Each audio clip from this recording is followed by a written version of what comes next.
हर हर महादेव, जय महाकाल। स्वागत है आपका कहानी मंगल पर।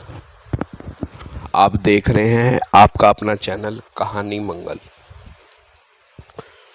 क्या आपने कभी ऐसी जगह के बारे में सुना है जहां हरियाली और खूबसूरती की चादर बिछी हो, लेकिन उसके भीतर मौत का अंधेरा साया हो? जहां नदी का पानी साफ और चमकता हुआ दिखाई दे, लेकिन असलियत में वो पानी नहीं बल्कि हजारों लाशों का खून हो। दोस्तों, आज की कहानी मंगल लेकर आया है आपको दिल्ली के दिल दहलाने वाले इलाके में, जहां मौजूद है एक नदी जिसे लोग डर और सिहरन के साथ खूनी खान झील या खूनी नदी कहते हैं।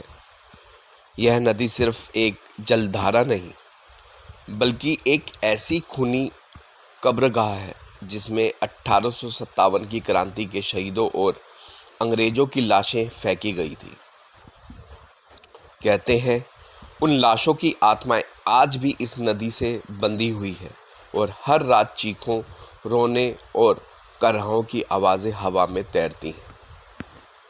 स्थानीय लोगों का दावा है कि अगर कोई इस नदी की पानी को छू भी ले तो नदी उसे निगल जाती है और कई लोग जो यहाँ मौत के गले समा गए, उनकी लाशें अब तक नहीं मिल पाई।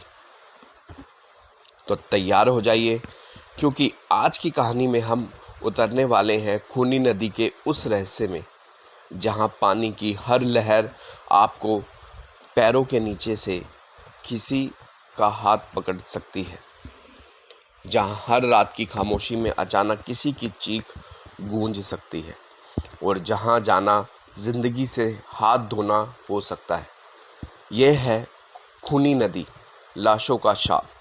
एक ऐसी कहानी जो आपके दिल की धड़कनें तेज कर देगी और रूह को कांपने पर मजबूर कर देगी। दिल्ली की हलचल और चकाचौंध से दूर रोहिणी के इलाके में एक ऐसी जगह है जो बाहर से तो हरियाली और सुंदरता का प्रतीक लगती है, लेकिन इसके भीतर छुपा है डर, मौत और खून का एक ऐसा अंधेरा सच जिसे सुनकर आपकी रूह कांप उठेगी। 1857 हिंदुस्तान की पहली आज़ादी की लड़ाई। दिल्ली का इलाका खून और बारूद से भर गया था। अंग्रेज सिपाही और भारतीय बागी आमने सामने थे। शहर की गलियों में मौत नाच रही थी। जब कोई बागी अंग्रेजों के हाथ आता, उसे बेरहमी से मारकर उसकी लाश उस नदी में फेंक दी जाती, और जब कोई अंग्रेज मारा जाता तब भी उसका शव यहीं फेंका जाता। धीरे धीरे इस नदी का पानी खून से लाल हो गया।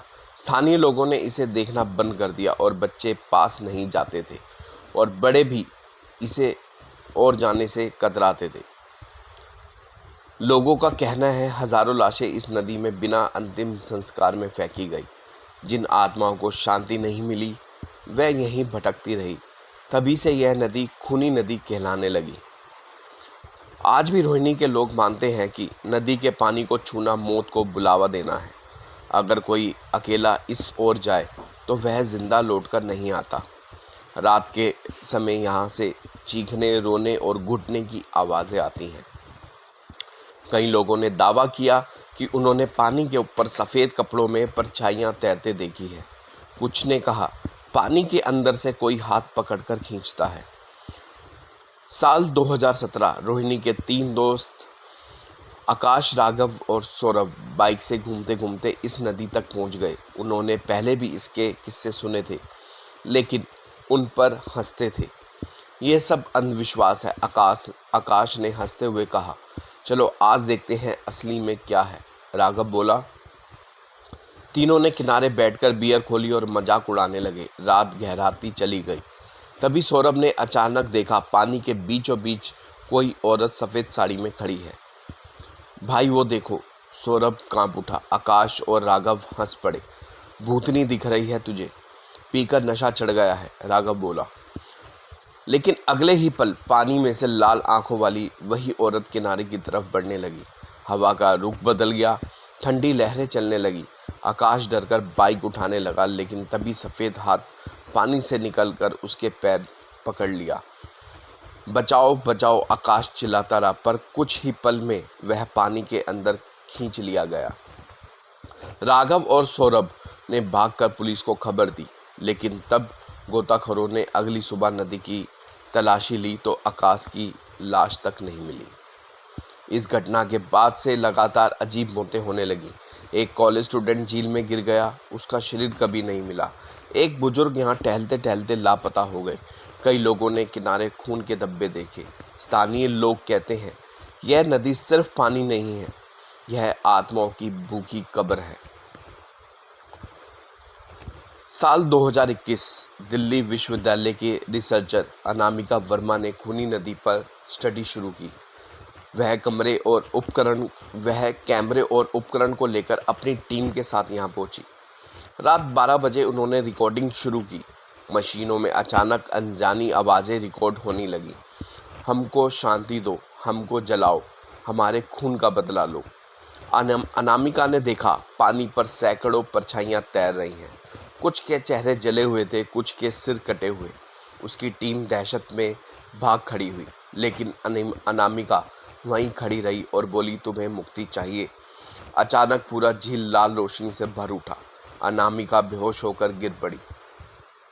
सुबह जब गांव वालों ने उससे पाया, उसकी आंखें पूरी तरह सफ़ेद हो चुकी थी। वह जिंदा थी, लेकिन उसने कभी दोबारा बोलना बंद कर दिया था। कहानी यहीं ख़त्म नहीं होती। गांव के बुजुर्ग के मुताबिक 1857 के समय जब लाशें फेंकी जा रही थी, एक साधु ने इस नदी को देखकर शाप दिया था, जो भी इन लाशों की आत्माओं को शांति दिए बिना इसे नदी को छुएगा, यह नदी उसे निगल जाएगी। तभी से यहाँ मौत का सिलसिला नहीं थमा। हर पीढ़ी ने अपने किसी न किसी प्रियजन को इस नदी में खोया है। कहते हैं आज भी आधी रात को अगर कोई किनारे खड़ा हो तो पानी में लाल रंग की परछाइयाँ दिखाई देती हैं, और अगर कोई नाम लेकर पुकारे तो वही आत्मा सामने आ जाती है जिसने 1857 में बिना दफन हुए अपनी जान गंवाई थी। इस नदी के पास रहने वाले लोग अब भी मानते हैं यह जगह शापित है। यहाँ की आत्माएं हर वक्त भूखी हैं, और जब तक उनका अंतिम संस्कार नहीं होगा, यह खूनी नदी इंसानों का खून पीती रहेगी। एक रात कुछ युवकों ने कैमरे के साथ यहाँ चैलेंज किया, अगर यहाँ सच में भूत है तो सामने आकर दिखाए। कैमरा ऑन हुआ, पानी में हलचल हुई और अचानक कैमरे में साफ दिखा सैकड़ों कटी फटी लाशें पानी से बाहर निकल रही थी। वीडियो वहीं बंद हो गया। सुबह पुलिस ने उस कैमरे को पाया, लेकिन युवक का कोई पता नहीं चला। आज तक यह रहस्य बना हुआ है, क्या यह महज हादसे हैं या सचमुच खूनी नदी अपनी आत्माओं का बदला ले रही है।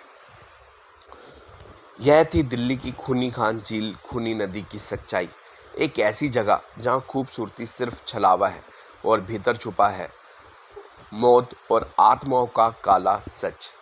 अगर कभी आप दिल्ली जाएं और कोई आपको इस नदी के बारे में बताए तो याद रखिए, यह नदी पानी नहीं बल्कि खून और अधूरी आत्माओं की कब्रगाह है।